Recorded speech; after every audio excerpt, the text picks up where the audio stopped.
असं करत करत गरुडेश्वर, नागेश्वर.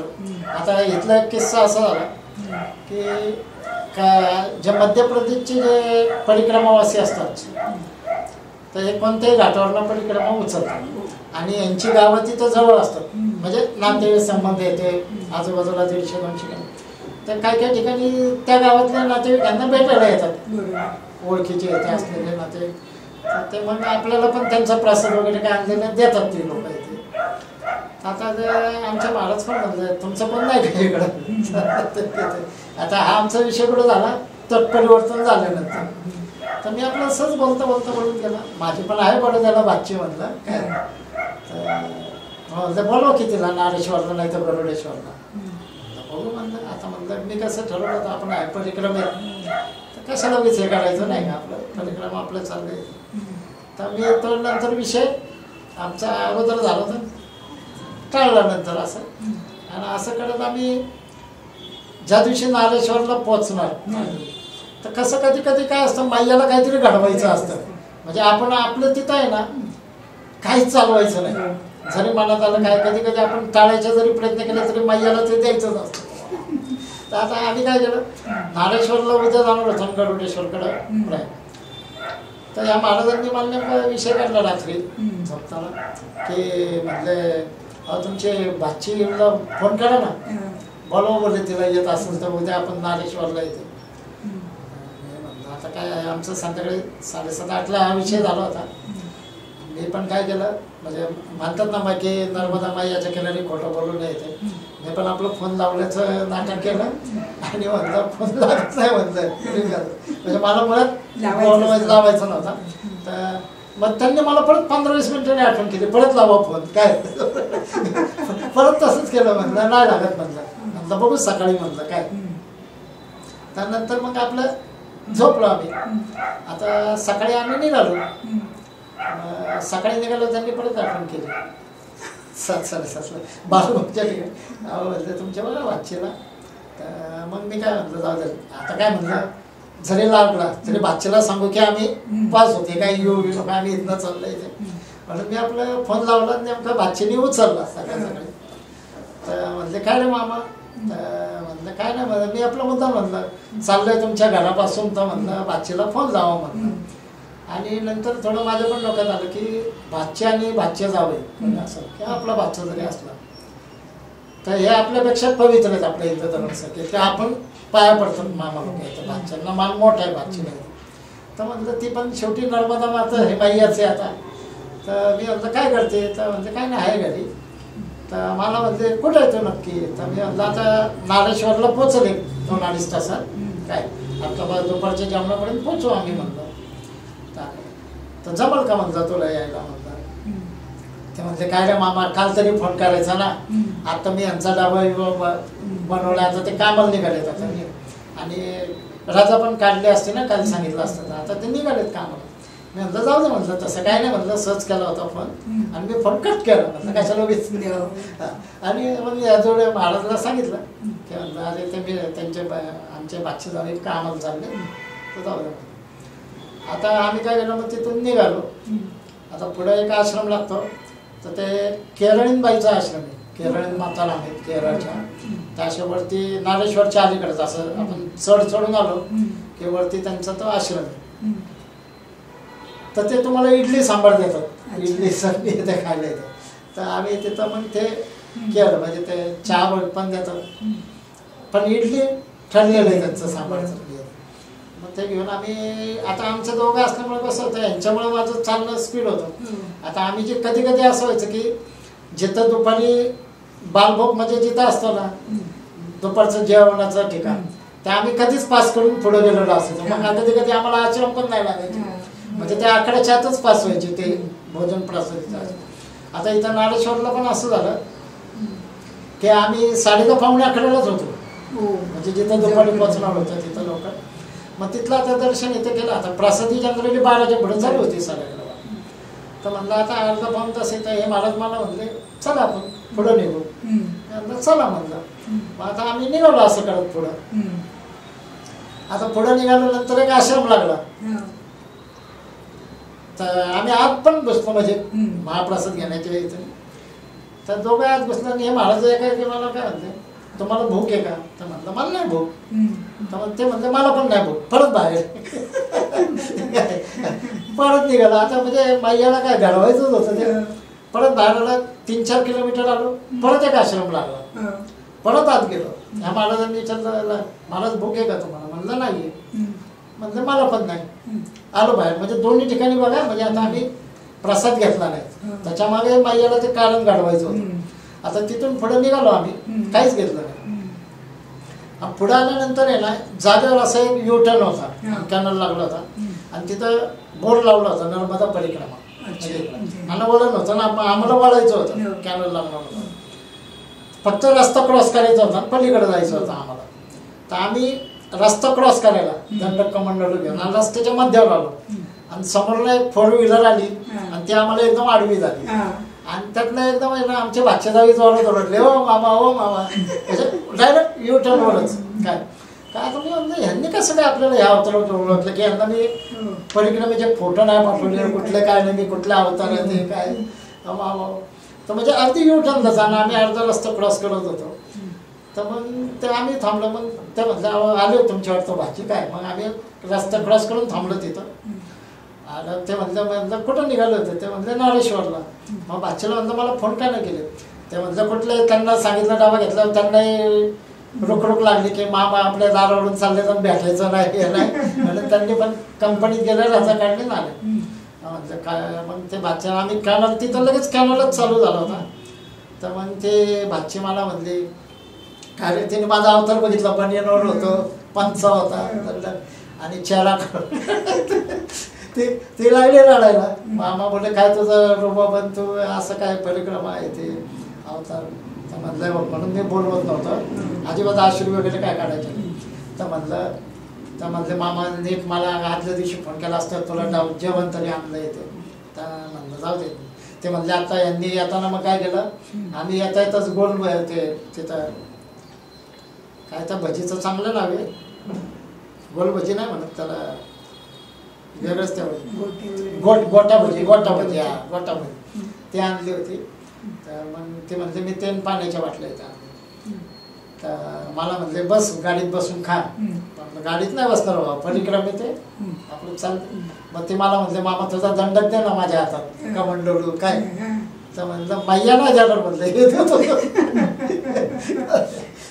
तर त्याला आपलं दिलं. ते म्हणले आमच्या जावयांना म्हणले तुम्ही गाडी घेऊन मागे, मला मामा बरोबर चालायचं जितके चालेल तितके.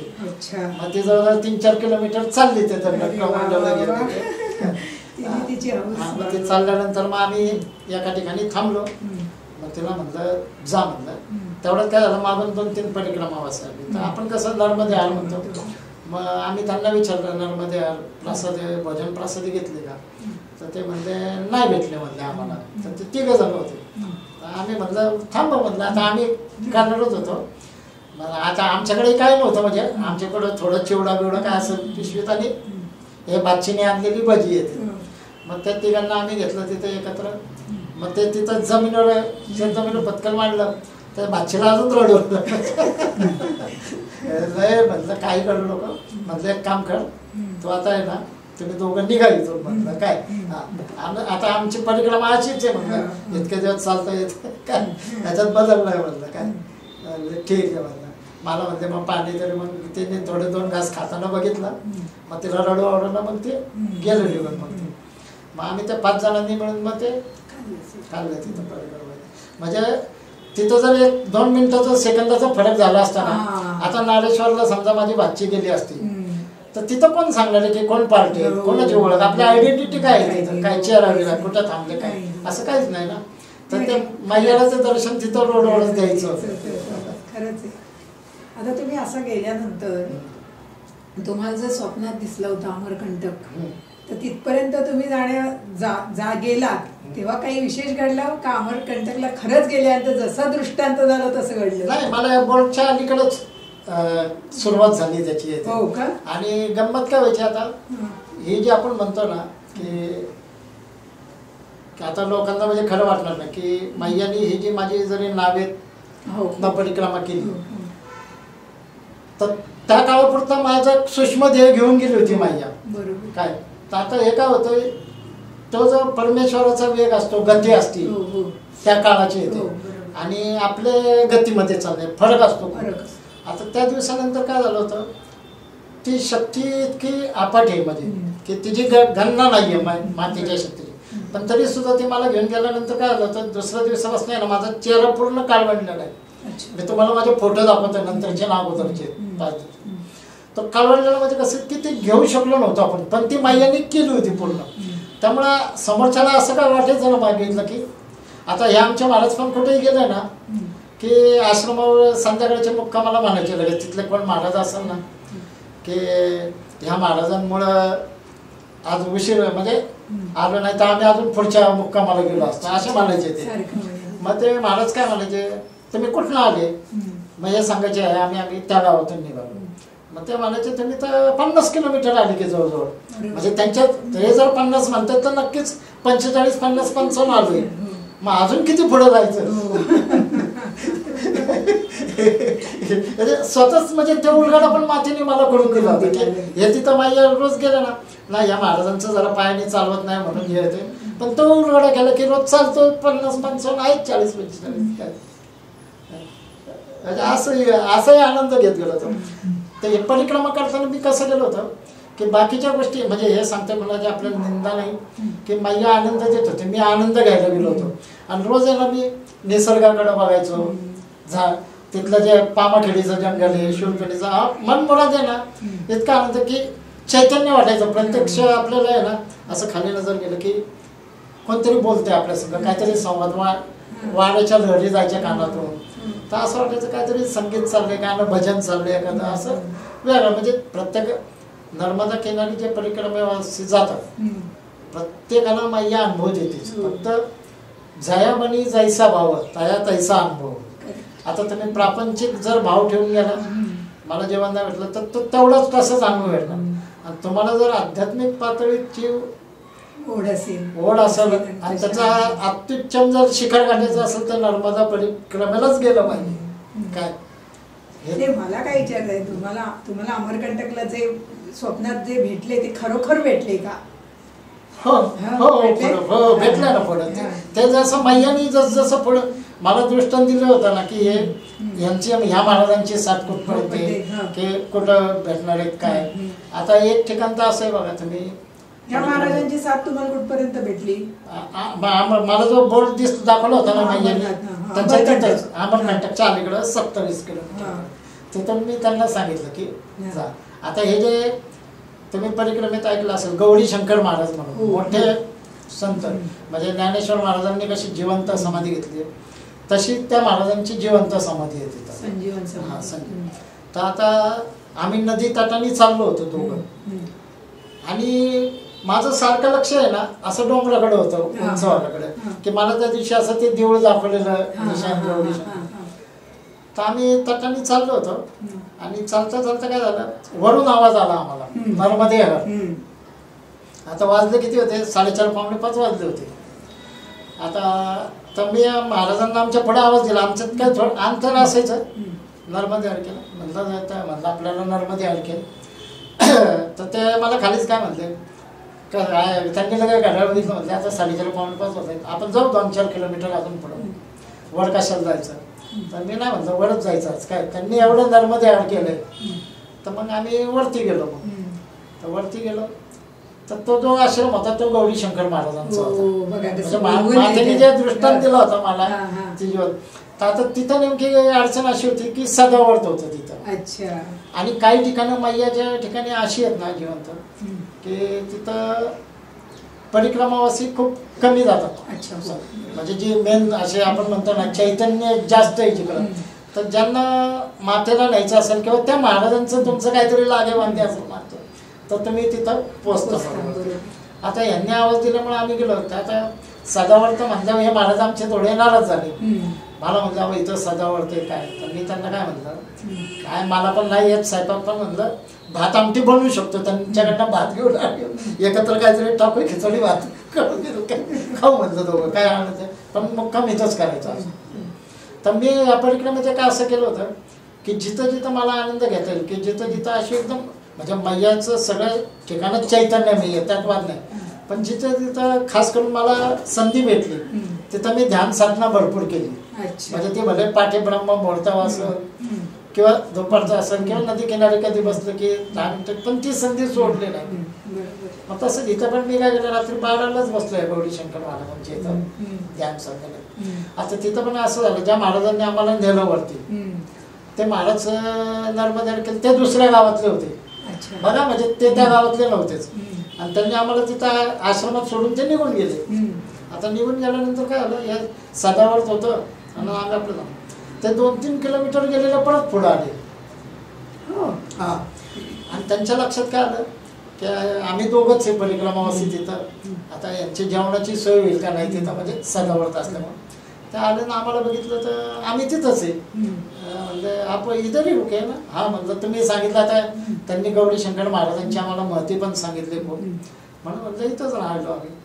तर म्हटलं मी पण तुमच्यासाठी काय पडत आलं की तुम्हाला स्वयंपाक बनवता येतो का नाही काय, तर मी बनवून मी इथं राहिलाच, काय गावात जाणार नाही माझ्या, म्हणून मी आलो. मग ते परत त्या महाराजांकडे गेले शीत आणायला इथे. म्हणजे ते 2 परिक्रमा असेल तर मी थांबवले, तर त्यांच्यासाठी मी पडत आलो.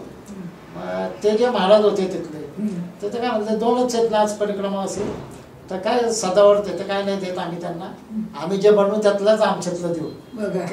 म्हणजे अशी कुठे अडचण मैया कधी ठेवत नाही आपल्याला. काय श्रद्धा आणि निष्ठा फक्त पाहिजे. आणि एक इच्छा कशी होती, आम्ही नेमावर बसणं चाललो होतो आणि मला पण ओढ लागली होती जे दादा गुरु म्हणून एक बघा जबलपूर, तर यांचं एक खूप मोठी महती आहे. तर ते परिक्रमेत चालतच होते त्यांच्या ग्रुपबरोबर. आणि मी म्हणलं परिक्रमेत दादा गुरूंचं दर्शन झालं तर चांगलं होईल आहे असं. तर आम्ही नेमावरपर्यंत कसं झालं, तटानीच चालत होतो नर्मदा किनारी. आणि 8-10 दिवस चाललं कंटिन्यू, म्हणजे तट आम्ही सोडलंच नव्हतं आणि जागा पण तट सोडण्यासारखी नव्हतीच तो भागाची नेमावर चाललो होतो. आणि नंतर मला मग हे महाराज म्हणले की महाराज नर्मदा जयंती आली 4 तारखेला. हां, 4 फेब्रुवारीला नर्मदा जयंती आली. तर आपण जर इकडून चाललो तटावरनं तर पोचणार नाही शेतातून, तर आपल्याला रोडवरनं जायचं का चालायचं. तर माझं एकच वाक्य असायचं, तुम्ही कुठं नाही न्या मला, रोडने न्या. मी तुमच्या मागे आहे. तर म्हणल्या उद्यापासून आपण रोडने निघू. मग 4 जबलपूरला आपल्याला जयंती काढते. तर त्यावेळेस सुद्धा आहे ना आम्ही त्याजवळ 200-250 किलोमीटर लांब होतो. हां, तर तरी सुद्धा आम्ही बरोबर आहे ना 4 तारखेलाच जबलपूरला पोचलो नर्मदा जयंतीच्या दिवशीच. आणि योगायोग असा झाला की दादा गुरूंच्या सानिध्यात, म्हणजे त्यांचं व्यासपीठ असं असं खाली बसून आम्हाला तो आरतीचा सगळा योग तिथं आला आमचा. म्हणजे नर्मदा जयंतीचा पूर्ण योग तिथं आला घाटावरती. तिथे छान वाटलं. मग नेमावर नंतर तुम्ही पुढे कसा प्रवास केला? मग आता जबलपूरला दादा गुरु महाराजांचं झाल्यानंतर हिरापूर येथे कडत गेलो आम्ही असं. आणि असं करत असता आता पुढं काय लागतं, जबलपूरच्या पुढे 2 रस्ते लागतात, मंडला मार्ग एक अमरकंटक असं वेगळं 2, म्हणजे बाहेर रस्ता. आणि तुम्हाला मंडला मार्ग म्हणजे आतून मैयाच्या कडे येते. तर हे महाराज मला अगोदरच म्हणले की मंडला मार्गे नको आपण रस्ते चला म्हणलं. मग आता आम्ही तो मार्ग सोडला आणि 2-3च मुक्काम झाले. आणि योगायोगाने मला तो बोर्ड दिसला. हो का? हा, असा अमरकंटक हिरवा बोर्ड. मग मला एकदम हे झालं की ह्या महाराजांची आपली ताटातूट व्हायची वेळ आलेली आता. तर आता नेमकं काय आलं, तो बोर्ड मला दिसल्यानंतर तरी पण आहे ना तो मी थोडं चाललो पुढं. आम्ही पुढं आल्यानंतर काय आलं 11:30-12 वाजले. तर मी ते काय आलं शेवटी किती केलं तरी आहे ना आपण 50-55 दिवस एकत्र राहिलेलो आहे. आणि त्यांच्यामुळं मला काहीच त्रास नाही झाला की मला कुठलं निशाण नाही बघायला लागलं. तर मागं राहून मी माझं चिंतन करत होतो की आता इतक्या दिवसाचं आपलं दुरावा होणार, म्हणजे काय किती असलं तरी त्यांनी मला कुठलाही त्रास दिला नाही. त्यांनी उलट त्यांच्यामुळे मला छान छान म्हणजे फाईटमध्ये पण आलो होतो की फाईट नव्हती काढायची सुद्धा तरी ती माझी आणि कुठले बाकीचे हे नसताना आज हे होणार आहे. तर त्यावेळेस दिवशी काय झालं तर बोर्ड दिसला बस नाही ना ते जे सकाळचा पिरियड होता मला तर मी हळूहळू चालत होतो आणि ह्या महाराजांना काय वाटलं की मला आता त्रास व्हायला सुरुवात झाली असं काहीतरी. मग त्यांनी काय केलं आम्ही दुपारी असं थांबलो एका ठिकाणी 11लाच थांबलो. आता मला पण ते थोडं गडबडून आलं होतं तर मी त्या आश्रमात थांबलो आम्ही. तर म्हणलं आता इथंच प्रसाद वगैरे घेऊन देऊ आम्ही. तर मी काय केलं प्रसाद वगैरे घेताना आपलं चिंतन चालू जातं महाराज आता म्हणलं कधी पुण्यात गेलो आपलं योगा घेत असं. तर आम्ही प्रसाद घेतला आणि मग म्हणलं आता काय कधी ना कधी तरी तोंडातून वाक्य तर बाहेर काढायलाच पाहिजे. मग मी महाराजांना म्हणलं महाराज की तुम्ही वा पुढं आता तर मी मागून येतो म्हटलं मला पण माझा आनंद घेऊ द्या म्हटलं आता तुम्ही इतके दिवस मला साथ दिले तर ते ऐकायलाच तयार नाही ना म्हटलं आपण दोघांनीच पूर्ण करायची परिक्रमा. आता किती दिवस राहिले म्हणले अमरकंटक 2 दिवसात येईल म्हणले आणि तिथून काय म्हणलं 15-20 दिवसात आपण जातोय म्हणले कारण तिथून 600-700 राहतात का. तर मी म्हणलं नाही तरी पण चला तुम्ही. तर त्यांनी काय केलं मग तिथल्या महाराजांना सांगितलं म्हणजे ज्या आश्रम आमचं हे बोला चालू झालं ते बघा ना इतक्या दिवस आता आम्ही बरोबर हे महाराज आता मला म्हणतात पुढं चला आणि हे चला. ते पण तिथले म्हणले का असं करता चला की नाही ते त्यांचं ते काय म्हणते दुखत असलं तर हळूहळू जाऊ हे होऊन काय. तर मी म्हटलं तो नाही प्रश्न पण तुम्ही पुढंच व्हा. आता मला कसं परिक्रमेत बोलायचं काही नव्हतं ना की ह्या दृष्टांतामुळं असं येत असं काहीच नाही. त्यामुळे मी फक्त म्हणलं की तुम्ही पुढंच चला म्हणलं तर नाहीच. मग ते म्हणलं ना मी तुम्हाला सोडणारच नाही. आता काय झालं मग तिथून आम्ही परत निघालो. आता परत निघालो आणि एक हार्डली 70-80 पावलं चाललो असं. तर इकडून आम्हाला एकाने आवाज दिला नर्मदे हर म्हणून नवरा बायको होते घरी म्हातारा आणि नर्मदे हर दिल्यामुळे आम्ही लगेच गेलो. जेवण करून काय जास्त वेळ नव्हता झाला. मग त्या नर्मदे हर केलं त्यांनी अशा खुर्च्या ठेवल्या होत्या 2 पुढं बसलो तिथं. मग त्यांनी पपई कापून आणली. मग आता पपई कापली त्यांच्या इथं बोराचं झाडे पण होती मी आपले 2-4 बोरं काढली ते पपई इथे खात होते. आता काय केलं ते पपई खाल्ली. मग परत मी त्या महाराजांना म्हणलं की खरंच मी महाराज म्हणजे राग वगैरे काय नाही आहे मला तुम्ही चला पुढं म्हणलं मी येतो मागून. नाही म्हणलं आपण बरोबरच करू. नाही मी म्हणलं माझं ऐका तुम्ही. मग मी काय केलं डायरेक्ट त्यांचं दर्शनच घेतलं पाहिजे मिठीच मारली त्यांना म्हणलं ते आता तरी मग ते म्हणले येताल का तुम्ही. हा म्हटलं भेटू का अमरकंटकला का आपण मागं पुढं होऊ एवढंच बाकी काही नाही म्हटलं. तर ठीक आहे म्हटलं. मग ते नंतर निघाले. आता निघाल्यानंतर मी काय केलं परत तिथंच बसून राहिलो इकडं ह्यांच्या इथं. आता म्हणलं काय गंमत काय आत्ता जर लगेच निघालो तर यांची माझी परत भेट होणार. पण परत एक विचार केला तिथं बसून चिंतन केलं 15-20 मिनिटांनी निघू म्हणलं अर्ध्या तासाने. म्हणलं आता मैयानी एक बोर्ड तर गेला आपला मार्ग आता दुसरा दिसणार आहे. तर आता जर आपण पगदंडीचा मार्ग धरला तर तो बोर्ड नाही दिसणार आपल्याला. आता दुपारनंतरची वेळ झाली म्हणजे आपण मुक्कामाला जाणार. तर आता हा जर बोर्ड दिसायचा असेल तर मला रोडनीच जाणं गरजेचं आहे. बरोबर आहे का आता म्हणजे आणि मी नंतर 15-20 मिनिटांनी ते चिंतन केलं निघालो. मग बॅग उचलली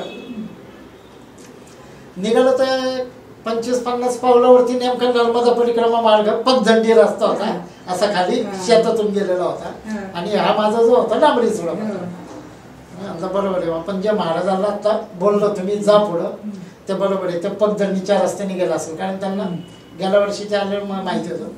म्हणलं आता आपण बिनधास्त झालो डांबऱ्या रस्त्याने चाललो. तर तो थोडा घाट रस्ता होता. तो रस्ता क्रॉस करून खाली आलो वळलो असो मी आणि समोरून एक रस्ता आला होता. तर तो पण हायवे रस्ता होता आणि त्या रस्त्याने पण परिक्रमावासी म्हणजे याचा होता तर या रस्त्याने म्हणजे जे तटाने चालतात ते आम्ही आलो त्या मार्गाने. जे थोडं लांबचं आहे ते डांबरे हायवे तो नेमका वळल्यानंतर तो हायवे आणि मी वळलेला असा रस्ता आणि वळल्याबरोबरच आहे ना समोरच बोर्ड दिसला अमरकंटक 27 किलोमीटर. आता बघितलं तर एकदम तो मला दृष्टांत आठवला मैयाने दिलेला की ह्या वरकडेला मी उभा आहे पलीकडं जो शाप दिला होता मला ते महाराज उभे. आता प्रत्यक्षात असं झालं तिथे तो महाराज नव्हते ज्यांनी शाप दिला ते महाराज पलीकडे उभे नव्हते. पण ठिकाणी बरोबर तिथं जाऊन पोचलो होतो. आता मी काय केलं, ह्या बाजूला थांबलो इकडं. आता म्हणलं मातेने आपल्याला इथं एक महाराज दाखवलेत आपल्याला सोबत एक गेल्यानंतर, तर आता काय करायचं काय. मग मी आपलं तिथं जवळ राहिलं, तर तिथं एक दुकान होतं बाजूला. मग त्यांनी बघितलं मला, मी म्हणजे असं म्हणलं नाही मला, आता आपण रोडवर कसं म्हणायचं दुकान असं लागतं. बराच वेळ उभं होतं, 15 मिनिटं. मग त्या दुकानदारानेच मला नळमध्ये ॲड केलं. म्हणलं महाराज खुर्ची तो त्यांनी खुर्ची दिली, मी आपलं बसून राहिलं. तर असे माझे 2-2.5 तास गेले. हा, आणि त्या 2 म्हणजे आता पर्याय नव्हता ना, की आपण ज्यावेळेस मैयाने सगळं सोपवलंय जे घडणार आहे ते, तर वाट बघणं आपल्या आपण हातात आहे. तर असं करत बसलो. मग इकडून थोड्या वेळ ते काय झालं, एक मैया आली तिथंच पाठीवर राहणार. ते म्हणजे महाराज चहा घेणार का, तर म्हणलं चालेल म्हणलं असं. तर ती अशी आम्ही त्यांच्याकडे बघून असं वळवलं. मग तेवढं ते महाराज गाडीवरनं उतरले आणि ते नेमकं माझ्यापाशीच येऊन थांबले. काय त्यांनी मला नळमध्ये ॲड केलं, मी केलं. मग ते म्हातारा म्हणले ह्या महाराजांसाठी पण चहा आणते. तो मग अजून एक खुर्ची आणली. मग तिथं बसलो आम्ही चहा घेत. आता चहा घेत बसलो. मग आपण कसं बसलो चहा येईपर्यंत मी म्हणलं तुम्ही कुठले महाराज, कितवी परिक्रमा. तर म्हणले माझी पण 2री परिक्रमा आहे. तर पण म्हणले मी कसं आहे शरीराला झेपल तशी करतो, कधी गाडीने बसणे असं काही हे नाही चालत. ठीक आहे. तर मग आम्ही चहा वगैरे घेतला. आता मग मी काय म्हणलं, तिथून जेव्हा आमचा आश्रम होता ते 2.5-3 किलोमीटर दाखवत होता. म्हणलं आता 5:30-6 होता, जाऊ शकतो आपण चालत. तर असा मी मनाशी विचार केला होता. पण आता कसं मला सद्गुरूंबाईंनी सारथी दिला होता, म्हणजे तो जो म्हणेल ती पूर्व. मग मी म्हणलं महाराज कसं जायचं, चालत चालत जाऊ म्हणलं, आता निघू आपण. तर आता कशाला चालत, मला जर रस्त्याच्या पलीकडे गेले की बस येईल, बसने जाऊ अमरकंटकपर्यंत 27. तुमची इच्छा म्हणलं आता चला. आता म्हणलं शाप द्यायला पण दिसतो होता, बसमध्ये बसा, ते वाहनात बसा म्हणजे माझं ते शिवाय मुक्तताच नव्हती. मग मी पलीकडे गेलो, म्हणजे नेमकं त्यांनी पण हात केला होता. मग तिथं गेलो आणि बस आली, बसमध्ये बसलो. म्हणजे जे वाहनात जो शाप दिला होता तर तिथं वाहनात त्या बसल्यामुळं आणि ते उगम स्थानाला नेमकं तो शापाची निराकरण झालं. म्हणजे तो महाराज होते, त्यामुळे तुम्ही ते वाहनाने प्रवास केला आणि अमरकंटक नंतर मग पुढे परत. मग तिथून पुढं मला 1-2 दिवसाला जे भेटणार होते ना, त्या कधी 3 जण भेटणार होते, कधी 2. आता या महाराजांचं माझं साथ फक्त अमरकंटक पर्यंतच होती. म्हणजे अमरकंटक स्थान तिथलं, म्हणजे एकच मुक्काम माझ्या बरोबर होते. सकाळी ते बाजूला गेले, पण ते सोडताना मला परत 2 जण भेटणार होते. तर ते नेमकं आम्ही ते बाजूला होताना ते 2 जण भेटले वगैरे असतं. असा प्रकार म्हणजे माझ्याने नियोजन माझ्याचं होतं, फक्त मी चालत होतं असं काय. मग तिथून मंडला, नरसिंगपूर, मग ते देवगाव म्हणून लागतं मंडलाच्या अलीकडे, नरसिंगपूरच्या तिथं जवळपास देवगाव. तर ती म्हणजे शेवटची नदी परिक्रमात न जाताना मैयाला मिळणार बोडेल नदी काय म्हणतात. तर ती नदी शेवटची आणि उगम स्थानापासून पहिली नदी, म्हणजे नदीची पहिला संगम त्या नदीचा, आणि परिक्रमा करताना शेवटची. तर ती कशी तिथं जरा खळखळट दगडी बिगडी खूप होती अशी. आता ते जे दोघं आम्हाला भेटले होते, आम्ही चाललो होतो. तर ते एक गेला फोडून इकडून त्या बाजूने. मी म्हणलं तिकडे मैयालाही जवळ आहे, मैयाच्या आपण इकडून या नदीतून जाऊ म्हणून इकडून आपण गेलो. असं चालताना काय झालं, मध्यावरतीपर्यंत गेलो, गुडघ्या इतकं पाणी होतं. तर माझं दंडक अडकला असा आणि पाऊल उचलायला गेलो ना, दंडक फिरला असा बॅग बिग. तर मी पडलो खाली. म्हणजे काय असं थोडंसं इथून तुमच्यापर्यंत असं वाहत तिथपर्यंत. म्हणजे माझ्याने मला तिथं पण आंघोळ घातली. पूर्ण म्हणजे ते पापनाशिनी म्हणतो ना. आज बघा मी तुम्ही जे मला बोलवलंय, तुम्ही जर चिंतन केलं कॅलेंडर बघा, आज पाप कोणत्या एकादशीच आहे आज पण. हा, आणि ती पाप मोचीचीच एकादशी. म्हणजे यात काही खोटं काही नाही, जे घडवले ते मैयाने घडवलेले. आता मी येताना पण घडून काय केलं, माझ्याकडे नर्मदा जल आहे. कुठे बाहेर जाताना ते नर्मदा जल पित असतो. आता पहिले एक फुलपत्र पिलून मग निघालो.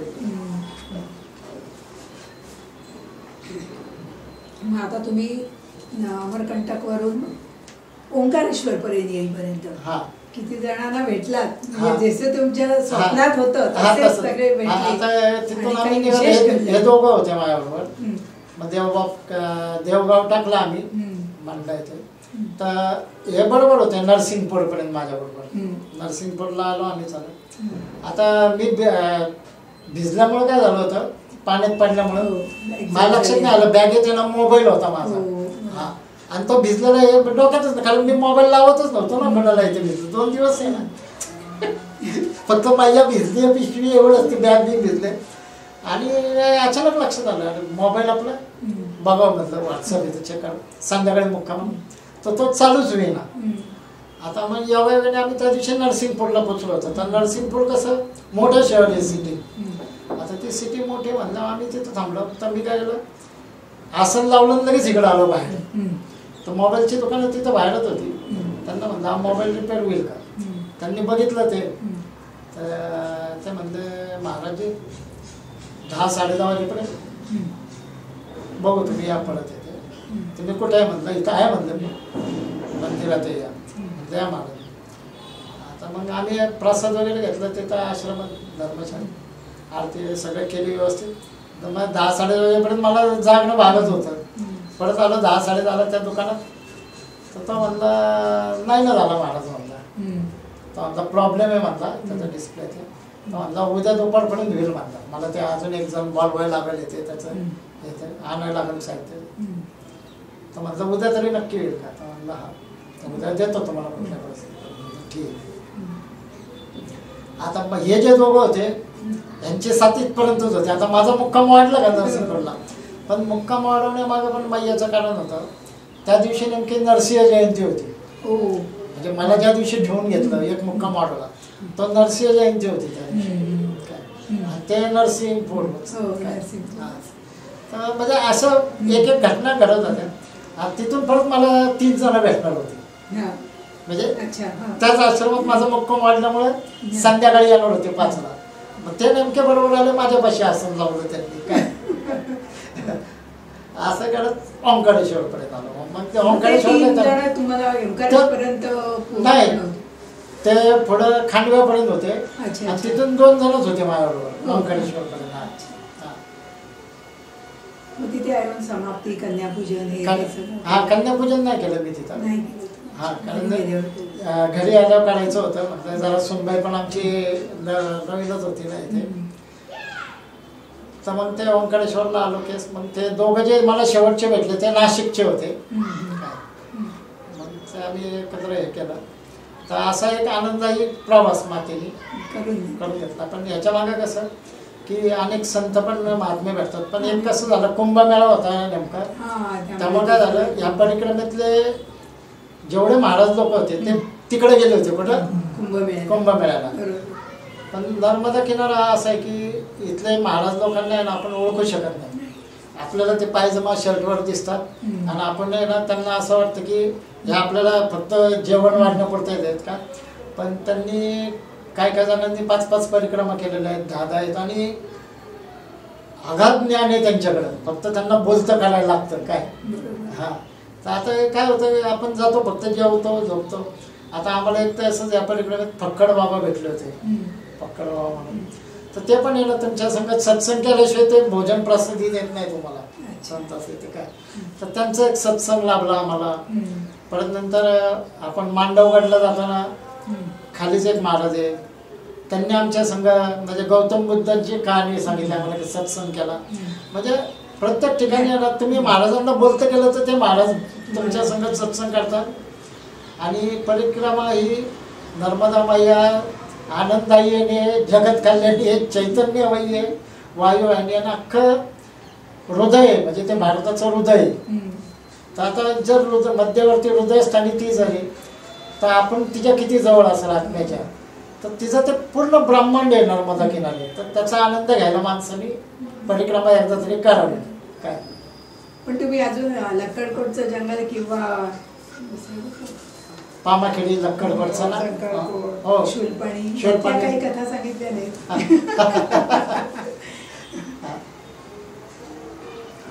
शूलपाणी जंगलमध्ये आता कसं आहे, जंगल कमी राहिले, संपूर्ण डांबरी रस्ता आहे सगळा. हां, आणि डांबरी रस्ता आता केल्यामुळे काय झालं, बॅकवॉटरचं पाणी तुम्हाला बघायला भेटतं. आता शूलपाणी जंगलात लखनगिरी महाराजांचं एक आश्रम आहे, तर तिथे आम्ही जाऊन आलो लखनगिरी महाराजांच्या इथे. आता त्यांची पण जी ओरिजिनल समाधी आहे ते बॅकवॉटरच्या पाण्यामुळं खाली गेले. आपल्याला त्या आश्रमामध्येच हे येतात आणि तिथून माता सर आहे, तर हे कशी कम्प्लीट आपलं माथच काढतं, म्हणजे चुडमी चढून येते असं काय काय आलो येते. तर तिथं कुली म्हणून एक गाव लागतं शूलपाणी जंगलात. तर तुम्हाला काही नाही भेटलं तर तुम्हाला उशीर वगैरे झाला, तर आम्हाला पण असं आहे ना, उशीर झाला होता, म्हणजे 6-6:30 अंधार पडायची वेळ झाली होती. आणि अजून आहे ना, तर त्या महाराजांमुळे आश्रम लांब वाटत होता. आता तर एक कुली म्हणून गाव लागलं, तर त्यांचं तिथं किराणा मालाचं दुकान येते, असं कोपऱ्यात येते जंगलातच असं आलं. तर मग आम्ही त्यांना तिथं केलं, विचारलं, म्हणलं घरमध्ये आलं तर ते आसन लाव म्हणतात लगेच, तिथं कोणी नाही म्हणत नाही आपल्याला. मग ते आसन वगैरे लावलं आम्ही तिथं. आमच्याबरोबर अगोदरचे पण परिक्रमावासी आले होते, चढण येते असल्यामुळे शक्यतो काय होतं, जंगलाच्या भागात लवकरच 4ला म्हणलं तरी लगेच आसन लावून मोकळे होतात की सकाळी बघू. तर आम्ही पण असं बाहेर इथे लावलं, तर आसन जवळजवळ 30-40 जण होता झालं होतं आम्ही तिथं. तर तिथं काय झालं, आसन रोडला लावलं होतं, मुंग्याला निघाले एकदम अचानक, मुंगळे येते ना असं आम्ही म्हणजे इकडून मुंगळे येते निघाले, मासे एकदम काय बघितलं तर. मग त्या महाराजांना आम्ही सांगितलं की बाबा इथं हे निघालं. मग त्यांनी पण बघितलं, मग त्यांनी पावडर ते टाकले आम्ही, तरी पण ते कमी होईना. मग त्यांनी काय केलं, त्यांच्या 2 खोल्या होत्या आतमध्ये, म्हणजे त्यांचे जे शेतीबितीचे कामं करायला असतात ना, मजूर लोक राहतात त्यांचं होतं. मग त्यांनी त्यांना त्या घरातनं दोघं नवरा बाहेर काढलं, म्हणजे अक्षरशः म्हणजे एका झोपण्यासाठी. आणि मग ती जागा साफ करायला लावली. त्या जागेत एवढी सगळी लोक त्या दोघांमध्ये आम्हाला तिथं सोय केली त्यांनी, आणि जेवण वगैरे येते म्हणजे शूलपाणी. आणि शूलपाणी जंगलात तुम्ही माता सरला आले वर चढून की गजानन महाराजांचा एक आश्रम लागतो, तिथं जेवण वगैरे चांगलं, म्हणजे ह्या संस्थांचं नाहीये, पण गजानन महाराजांचे जे संस्थेचे भाविक आहेत नागपूरचे आहेत ते, त्यांनी तो आश्रम चालू केला. म्हणजे संस्थेची संबंध नाही, पण नाव गजानन महाराजांचं दिले, ते भक्त माहिती नाही. हो, भक्त आहेत गजानन. तर ते तुमची इतकी, ते पण इतके आपुलकीने काळजी घेतात, पोळी भाजी येते, जेवण प्रसाद येते, सगळं व्यवस्थित जातं. शूलपाणी, हा तुम्हाला तर ते सांगायचं राहिलं. शूलपाणी मी जे कपडे नेले होते 6-7 ड्रेस, तर बाडवाणी म्हणून जर गाव लागतं शूलपाणी जंगलच्या आलं. आता ते बॅगेने पण मी त्रासलो होतो 8-10 दिवसात बाडवाणी इकडे. तर आता त्या तिथं बाडवाणी आम्ही काय केलं, त्या आश्रमात आहे ना, मी तिथं 2-3 जण होते, बघितलं, म्हटलं यांना येतील माझे. आणि माझं काय झालं, सगळे नवीन ड्रेस होते, मुलाचं लग्न केलं होतं ना, त्यामुळे सगळे व्हाईट ड्रेस मला मिळालेले, सगळे नवीनच मी ते घेऊन गेलो. तर म्हणजे असं एकही नव्हतं की जुना वापरलं नाही ते सगळं. तर तिथं मी त्या आश्रमात त्या महाराजांना म्हटलं, माझ्याकडे नवीन कपडे पांढरे इथे, तर आता म्हटलं जंगल चालू होणार आहे, तर म्हटलं घेऊन टाका कोणाला तरी येते. आता म्हटलं आम्ही आहे पंचायत वस्तू. तर तिथं त्यांचा सूर वेगळा असतो आपल्याकडं बघण्याकडं, महाराज म्हणून आपल्याकडे होतो. हो महाराज नाही, आपका नाही, आपका कैसा लेंगे म्हणजे हा एक वेगळा भाव तयार झाला होता. तर मी काय म्हटलं, हो असं म्हणत नाही, आम्हाला आता रोजच होणार आहे ना, तर आणि नवीन तर तुम्हीच वापर. मग त्यांना अक्षरशः ते काढून दाखवले मी, नाही हो इकडं बोलवलं. मग त्यांनी ते घालून बघितलं ते बघा. मग ते सगळे तिथं मी ओझं शूलपाणी जंगलच्या अलीकडं काढून घेतलं. फक्त ते प्रसादी होते, बाबा भाकरवडी बिस्किट चिवडायचे, तेवढंच ठेवलं. आणि मग मी हलका झालो होतो. ह्या पलीकडे तुम्हाला कसं आहे की दक्षिणा पण भेटते. म्हणजे ते आम्हाला अनिल महाराजांनी सांगितलं होतं की परिक्रमा तुम्ही भोळ्या भावनेने करा, की तुम्हाला कोणी काय दिले, दक्षिणा देऊ काय देऊ, तिचा स्वीकार करा. तुम्हाला अगदी मनात वाटलं कुठं काय बाहेर जाताना हॉटेल दिसलं, कोणाला द्यायची तरी देऊ शकता, खायचं तरी तुम्ही खाऊ शकता इथे. पण मनात असं आडकाठी नका आणू असं, म्हणजे ते आम्हाला, मला पण ते भावलं होतं, पटलं होतं की परिक्रमेत पैसे घेऊन गेलाच नव्हतात का, थोडे ठेवले होते जवळ? ठेवलं, माझ्या खिशात होते, माझ्या म्हणजे 1-1.5 हजार रुपये ठेवले होते. आजकाल कसं ऑनलाईन असतं आपलं. हो. हा कुठं आपण घेणार तर कुठं घेणार, तालुक्याच्या ठिकाणीच काय शहर तर तिथंच आहे, बाकी नाही. हे तसा विशेष लागलेच नाही कुठे. आता ही जी दक्षिणाच आहे ना, म्हणजे आता मी घरी आल्यानंतर मोजली काय, तर ही जवळजवळ 3-3.5 जमली होती. म्हणजे कोणाला जास्तही असेल कमी असेल, ज्याच्या त्याच्या प्रारंभानुसार असते. अजून काही अनुभव सांगायचा? अजून एक महत्वाचं सांगतो ना तुम्हाला की एका ठिकाणी आम्ही असं शेतातून चाललो होतो, म्हणजे सगळी ऊसाची शेती मोठी, म्हणजे कापणीच चालली होती इथे. तर मग ते शेतातनं गावाची शेती येते, असं ते शेतातनं पूर्ण ते शेतीकडं त्या दिवशी आलो होतो. तर वरती चढावरती गाव लागलं आम्हाला. तर ते गाव असं वळताना आम्हाला आहे ना, एक म्हाताराम होती, म्हणजे कन्या आपली 20-21 वर्षाची कॉलेजला जाणारी मुलगी होती कन्या. त्या कन्याने आम्हाला आवाज दिला, नर्मदे आड केला. तर नर्मदे आड केल्यानंतर आम्ही थांबलो दोघं जण. तर आता गंमत अशी झाली, त्यांचं ते घर आतमध्ये होतं, म्हणजे रोडवरच, पण अंगण मोठं होतं घरात. आणि अंगणात आजोबा बसले होते आणि ते जपमाळ करत होते. त्यांची जपमाळ डोळे मिटून चालली होती. आता आम्ही ती कन्या आम्हाला काय म्हणली, आसन लागाव. आता आसन लागाव ज्या शब्द आला तर आपल्याला थांबलं पाहिजे, नाही थांबायलाच लागतं तिथं. तर आसन लागाव म्हणलं. आम्ही काय केलं, आता म्हणलं आजोबा बसले, आता ही तर मुलगी आहे, म्हणजे आई वडील तर पाहिजेत ना मोठं.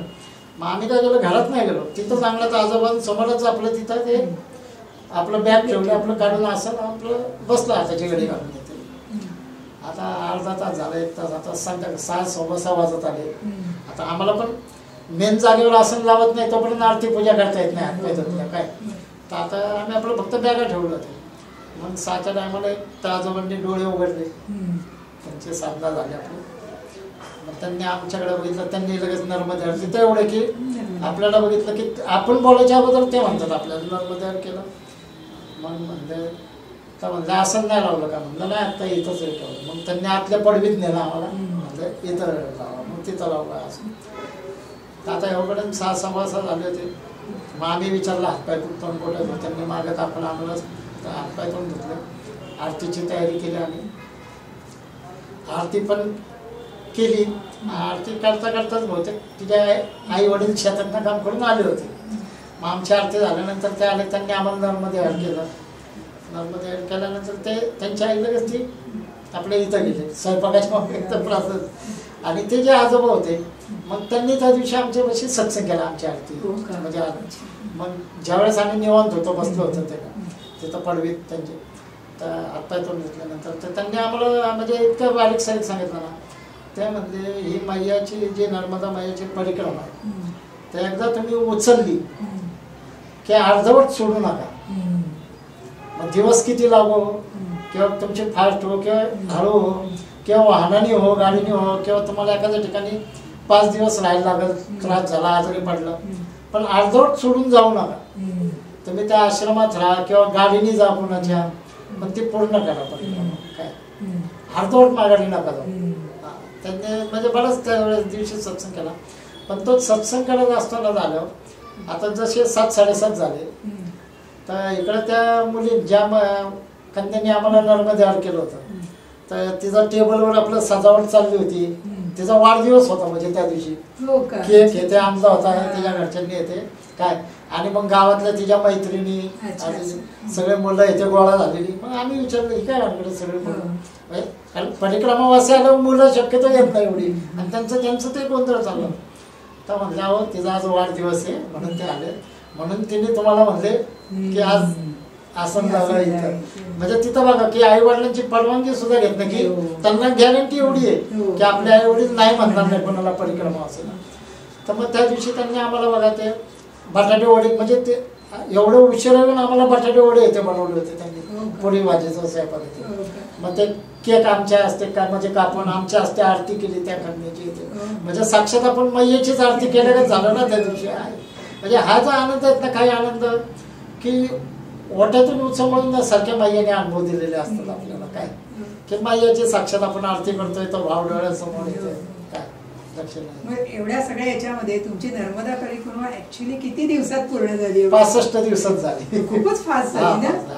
आता जे माझ्या मागून आता जे ज्यांना मी सोडलं ना ते माझ्या मागून 10 दिवसांनी लगेच आले. त्यांची पण 70, कारण ते फास्ट मुळात आम्ही दोघं फास्टच होतो.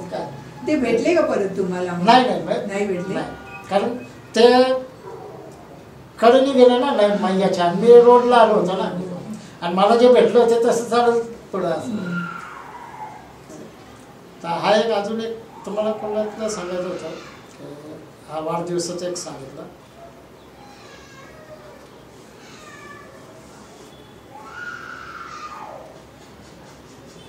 आणि जगदीश मडी म्हणून लागतं बघा. जगदीश मडी तर चढ एकदम असं चढ आहे आणि खाली उतरून आपण जगदीश मडीला जातो. तर तिथं एका महाराजने आम्हाला नर्मदे आड केलं. ते एका पायाने अपंग होते, एका पायाने अपंग. आणि त्यांनी रस्त्याच्या कडेला जागा विकत घेऊन आश्रम टाकला होता परिक्रमावासींसाठी, की त्यांची चहा पाणी बिस्किट किंवा भोजन ज्या वेळेला येतील त्याची.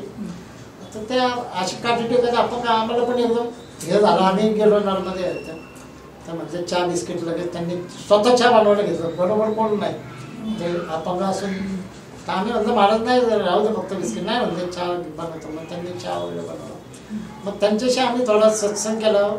त्यांनी सांगितलं की मी आजारी पडलो होतो, म्हणजे काय झालं पॉयझन झालं काय कळलं नाही, पण डॉक्टरांनी पाय कापायला लावला मला. तर म्हणलं आम्ही फॅमिली एकत्र राहतो इथून पुढं 10-12 किलोमीटरवर गाव आहे, शेतीवाडी भरपूर आहे. तर म्हणजे माझ्या मनात नेहमी यायचं की नर्मदा परिक्रमा करावी. तर म्हणजे आता मी झालो असं, तर आता परिक्रमा तर होऊ शकत नाही म्हणून मी काय केलं, परिक्रमावासींची निदान सेवा तरी करावी. त्या भावनेने म्हटलं मी इथं चहा पाणी म्हणजे कधी कधी म्हटलं मी जातो गाडी, माझी मुलं येतात, मिसेस येतात, भाऊ येतात, पण दिवसभर चालू असतं संध्याकाळपर्यंत. म्हणजे अशा ही मैयाने काय केलंय माहितीये का, की तुमचं नियोजन केलेलं आहे पूर्ण परिक्रमेत.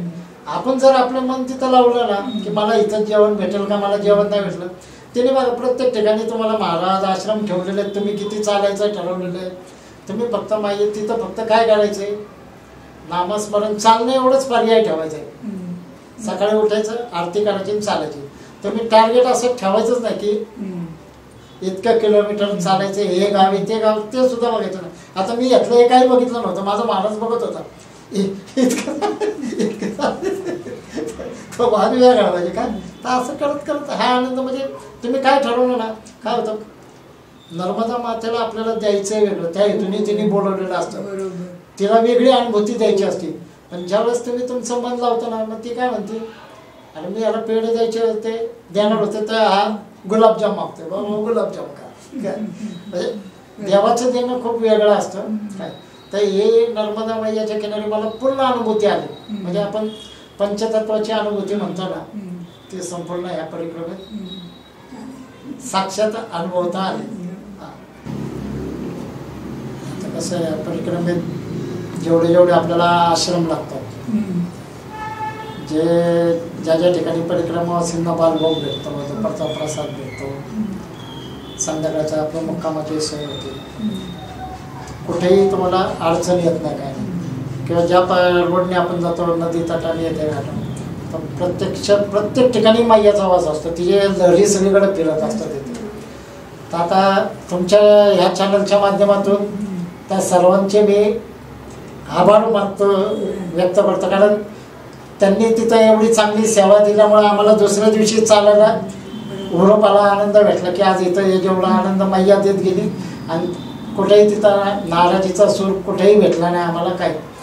तर एक माझ्या बरंच मागासपासून आठवत होतं मी, की नाराजीचा सूर कुठंच नसतो. एका ठिकाणी काय झालं, आमचं चालणंच फास्ट असल्यामुळे काय झालं, आम्ही आश्रम 2-3 मागं टाकून गेलो होतो